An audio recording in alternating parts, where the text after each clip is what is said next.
Economics का lesson number 3। Topic होगा आज का मांग की आय सापेक्षता के प्रकार। बच्चों, आय की सापेक्षता क्या होती है? आय, मांग की आय सापेक्षता किसे कहते हैं? मांग की आय सापेक्षता के कितने प्रकार हैं, इसके बारे में आपको जानकारी देने वाला, और साथ साथ आपको एक और टॉपिक मांग की प्रतिमूल्य सापेक्षता के बारे में भी जानकारी दूंगा।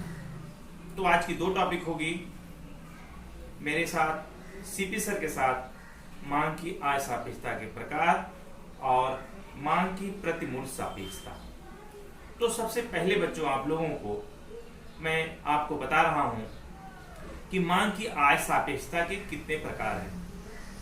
तो पहले पॉइंट है आपकी, मांग की आय सापेक्षता के 3 प्रकार होते हैं। पहला आप देख सकते हो हकारात्मक आय सापेक्ष मांग, दूसरा होता है नकारात्मक आय सापेक्ष मांग, तीसरा होता है शून्य आय सापेक्ष मांग। तो तीनों को बारी बारी से हम आपको बताने की कोशिश करेंगे, अच्छी प्रकार से समझाएंगे और आप लोगों को अच्छी प्रकार से आ सकता है।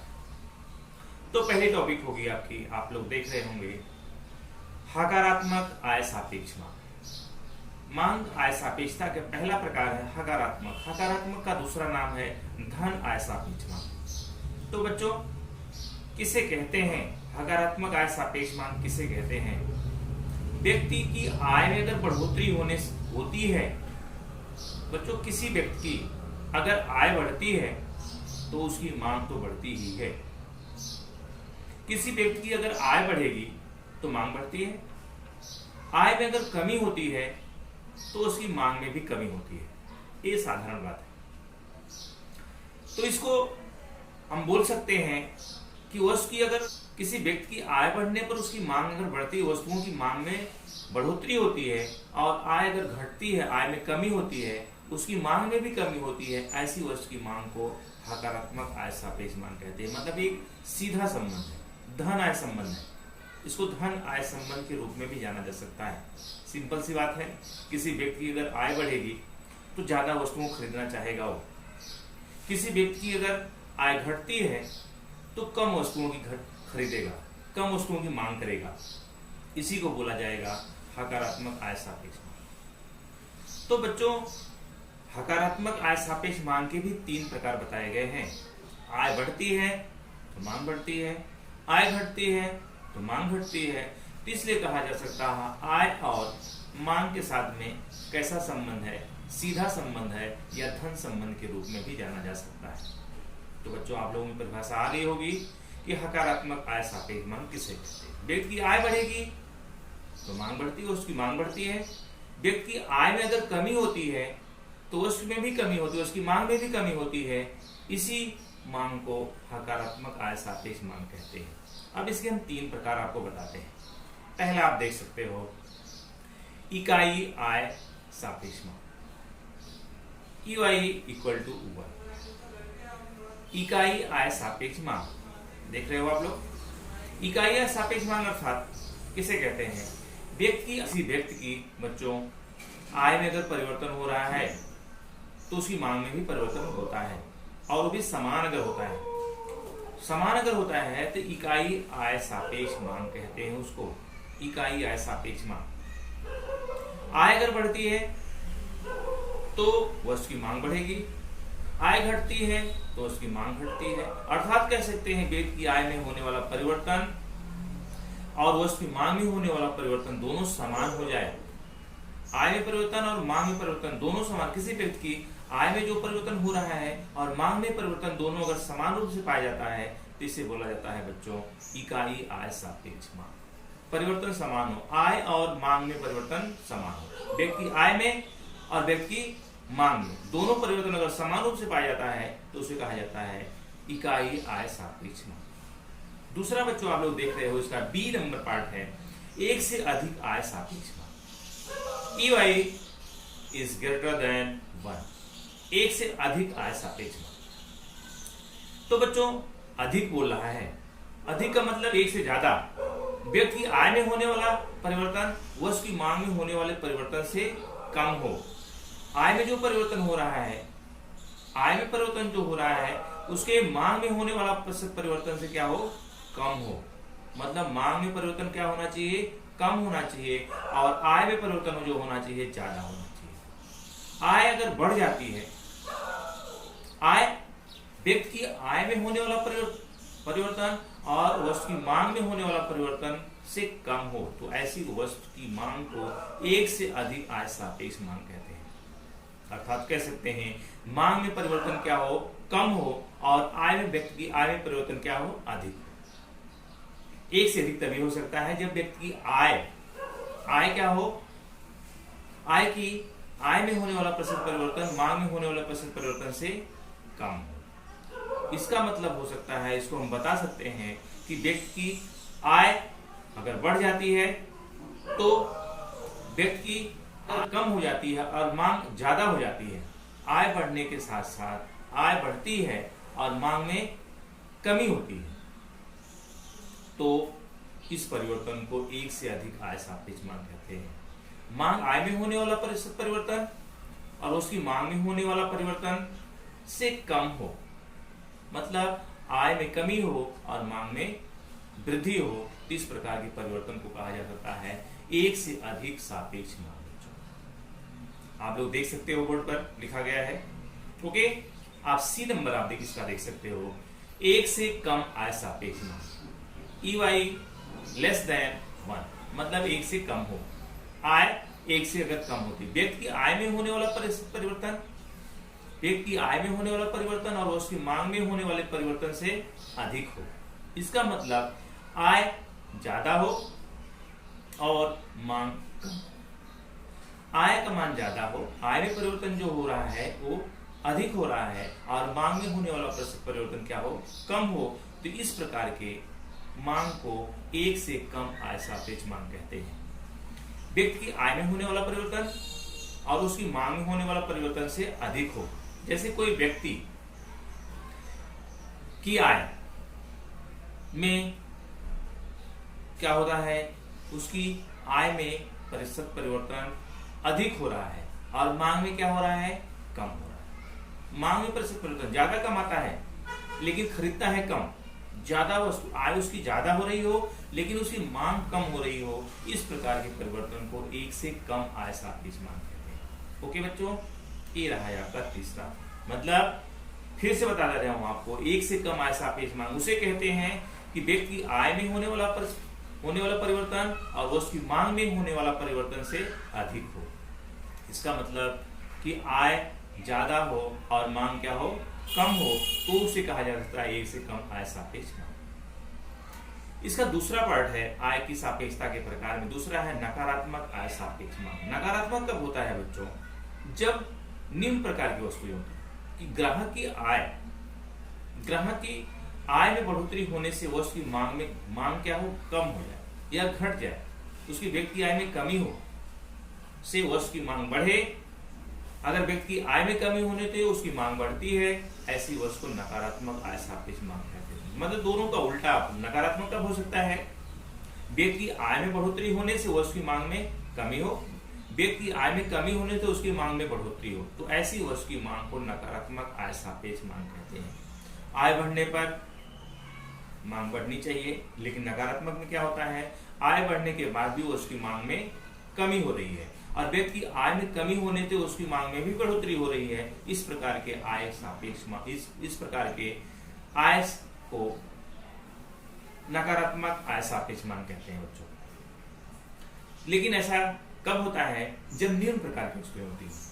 ऐसी वस्तुएं जब निम्न प्रकार की वस्तुएं होती हैं, जिसे गिफन की वस्तुएं कहते हैं, या बहुत खराब वस्तुएं होती हैं, इसी के नाम पर रॉबर्ट गिफन ने इसको प्रस्तुत किया था, इसीलिए ऐसी वस्तुओं को गिफन रूप की वस्तुएं के रूप में भी जाना जाता है। गिफन वस्तुएं जैसे निम्न प्रकार की वस्तुएं, जैसे मोटा कपड़ा, वनस्पति घी, पामोलिन और कोदो या बाजरा, निम्न प्रकार की वस्तुएं कि व्यक्ति की आय में बढ़ोतरी होने के बाद भी उसकी मांग घटती है। आय बढ़ने के साथ उसकी मांग बढ़नी चाहिए, लेकिन व्यक्ति की आय बढ़ने के बाद भी उसकी मांग में कमी हो रही है। व्यक्ति की आय में कमी होने के बाद भी उसकी मांग में बढ़ोतरी हो, मतलब निम्न प्रकार की वस्तुएं जब होती हैं, कोई व्यक्ति के पास कम पैसा होता है तो भी वो सोचता है हम कुछ और चीजें खरीद लें क्योंकि सस्ता हुआ है। तो आय में कमी होने के बाद भी उसकी मांग बढ़ जाती है। तो निम्न प्रकार की वस्तुएं ऐसी होती हैं कि लोगों की जिसकी आय कम होती है, जब सस्ती चीज होती है तो मांग क्या हो जाता है, बढ़ा देता है। लेकिन आय बढ़ने को जो धनी वर्ग के लोग होते हैं, आय बढ़ने के बाद भी वो सस्ती चीजों को नहीं खरीदते। आय में बढ़ोतरी होने के बाद भी उसकी मांग में कमी हो जाती है। ये रहा है आपका दूसरा पॉइंट बच्चों, नकारात्मक आय सापेक्ष मांग। तीसरा आप लोग देख सकते हो, शून्य आय सापेक्ष मांग। शून्य कब होता है? शून्य बच्चों तभी हो सकता है जब व्यक्ति आय में परिवर्तन होने से आय उनकी बढ़ रही है या घट रही है, लेकिन वो उसकी मांग में कोई परिवर्तन नहीं हो रहा है। वो उसकी मांग क्या हो रही है? शून्य हो रही है। व्यक्ति आय में परिवर्तन होने से वर्ष की मांग में कोई परिवर्तन नहीं हो, परिवर्तन क्या है? शून्य हो। उनके बच्चे बोलते हैं इसको शून्य आय सापेक्ष मांग। ऐसी उस समय होता है जब बहुत सस्ती चीजें होती हैं, अत्यंत सस्ती वस्तुएं जब होती हैं तो उनकी मांग शून्य होती है। उसे शून्य आय सापेक्ष मांग कहा जाता है। बहुत सस्ती वस्तुएं जब होती हैं तो आय चाहे बढ़े चाहे आय घटे, लेकिन मांग में कोई परिवर्तन नहीं होता है। परिवर्तन क्या होता है? शून्य रहता है। मांग ज्यादा, आय ज्यादा बढ़ रही है तो भी परिवर्तन उतना ही होता है, और आय घट रही है तो भी परिवर्तन उतना रहता है। इस प्रकार के परिवर्तन को शून्य आय सापेक्ष मांग बच्चों कहते हैं। जैसे सस्ता, अत्यंत सस्ती वस्तुएं जैसे नमक, पोस्ट कार्ड, दियासलाई, स्टेपलर की पिन, ये सब अत्यंत सस्ती वस्तुएं होती हैं जिसके कारण से व्यक्ति की आय बढ़े या घटे लेकिन मांग पर कोई परिवर्तन नहीं होता है। तो ये रहा बच्चों आपका आय की, मांग की आय सापेक्षता के प्रकार। अब बच्चों आपको दूसरी टॉपिक में बता रहा हूं आपको, मांग की प्रतिमूल्य सापेक्षता क्या होती है। प्रति का मतलब एक दूसरे के साथ जुड़ी होती है। जब एक वस्तु दूसरे प्रकार के वस्तु के साथ जुड़ी होती है तो इसे प्रतिमूल्य कहते हैं। प्रति, एक का मूल्य। प्रतिमूल्य सापेक्षता का मतलब होता है, दो प्रकार से इसको देख सकते हैं। दो प्रकार से प्रति, एक दूसरे के साथ में दो प्रकार से संबंध जुड़े होते हैं।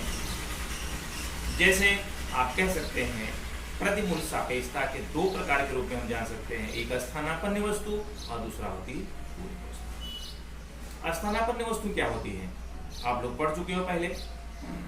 यदि कोई वस्तु विकल्प के रूप में उपयोग किया जाए तो ऐसी वस्तुएं स्थानापन्न वस्तु कहते हैं। आपके घर में एक कंपनी का कोई फ्रिज है, उसके जगह पे दूसरी कंपनी का कोई फ्रिज ला करके उपयोग किया जाए तो उसे बोला जाए स्थानापन्न वस्तु कहा जाए। या एक वस्तु के बदले में अन्य वस्तु उपयोग में ली जा सकती हो, उसे स्थानापन्न वस्तु कहते हैं। तो आपके पास पहले फ्रिज था लेकिन उसके जगह पे आप दूसरी कंपनी का फ्रिज ला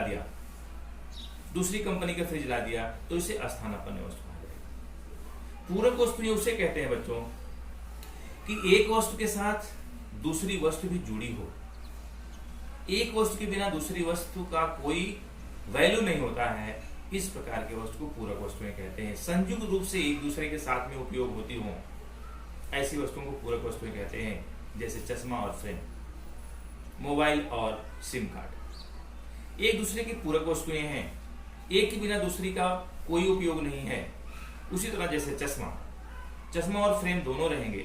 चश्मा मतलब कांच और फ्रेम दोनों अगर रहते हैं तभी एक की कीमत अगर बढ़ती है दूसरे की कीमत बढ़ती है, एक की कीमत घटती है दूसरे की कीमत भी घट जाएगी, तो चश्मे की कीमत घट जाती है। तो पूरक वस्तु, एक वस्तु के साथ दूसरी वस्तुएं भी जुड़ी होती हैं, इसे पूरक वस्तु के रूप में जाना जाता है। अनिवार्य रूप से जुड़ा होना चाहिए। अब बच्चों हम बताते हैं आपको मांग मूल्य की सापेक्षता क्या होती है। एक वस्तु की कीमत में परिवर्तन होने से प्रतिमूल्य, नाम ही इसका प्रतिमूल्य। एक वस्तु की कीमत में अगर परिवर्तन हो जाए तो अन्य वस्तु की मांग पर उसका असर होगा। एक वस्तु की कीमत में, जैसे स्थानापन्न वस्तु में या पूरक वस्तु में, एक वस्तु की कीमत में अगर परिवर्तन हो रहा है तो दूसरी वस्तु की मांग पर उसके असर हो, इस माप के लिए प्रतिमूल्य सापेक्षता का उपयोग किया जाता है। कि एक वस्तु की कीमत में अगर परिवर्तन, फ्रेम की कीमत में अगर परिवर्तन हो रहा है तो चश्मे की कीमत पर असर आ जाएगा। प्रतिमूल, एक वस्तु की कीमत में परिवर्तन हो गया तो अन्य वस्तु की मांग पर उसका असर हो जाता है। तो अगर महंगा हो जाएगा तो मांग घट जाएगी, सस्ता हो जाएगा तो मांग बढ़ जाएगी। इस प्रकार की मांग को मांग की प्रतिमूल सापेक्षता के रूप में जाना जा सकता है या उपयोग किया जाता है। तो मांग मूल्य सापेक्षता का अर्थ किसे कहते हैं? मांग की प्रतिमूल सापेक्षता अर्थात क्या, इसकी परिभाषा आपको बताना है। एक वस्तु की कीमत में होने वाला प्रतिशत परिवर्तन, एक वस्तु, क्योंकि इसका नाम ही प्रतिमूल सापेक्षता है, एक वस्तु की कीमत में होने वाला प्रतिशत परिवर्तन के कारण अन्य वस्तु की मांग में होने वाला प्रतिशत परिवर्तन के अनुपात को मांग की प्रतिमूल सापेक्षता कहते हैं। किसी वस्तु की कीमत में होने वाला प्रतिशत परिवर्तन अन्य वस्तु की मांग में होने वाला प्रतिशत परिवर्तन के अनुपातिक संबंध को या अनुपात को मांग की प्रतिमूल सापेक्षता कहते हैं। इसका सूत्र आप लोग जान सकते हो, मांग की प्रतिमूल सापेक्षता बराबर वस्तु की मांग में होने वाला प्रतिशत परिवर्तन बटे वस्तु की कीमत में होने वाला प्रतिशत परिवर्तन। ये रहा है आपकी परिभाषा प्रतिमूल सापेक्षता की। तो मांग की प्रतिमूल सापेक्षता की 3 पद्धतियां हैं। मांग की प्रतिमूल सापेक्षता की पद्धतियां कितनी हैं? 3 है। एक अनुपात की रीत होती है, दूसरी खर्च की रीत होती है और तीसरी होती है भौमिक की रीत। तो आपसे क्वेश्चन अगर पूछा जाता है मांग की प्रतिमूल सापेक्षता की कितनी पद्धतियां हैं, तो मांग की सापेक्षता की कितनी अलग अलग पद्धतियां हैं? 3 प्रकार की पद्धतियां हैं, अनुपात की रीत, कुल खर्च की रीत और भौमिक की रीत। 3 प्रकार। इस प्रकार बच्चों आज के टॉपिक का बस इतना ही इंपॉर्टेंट क्वेश्चन था आपके एग्जाम के लिए। इस प्रकार से आज इतना ही। जय हिंद, जय भारत।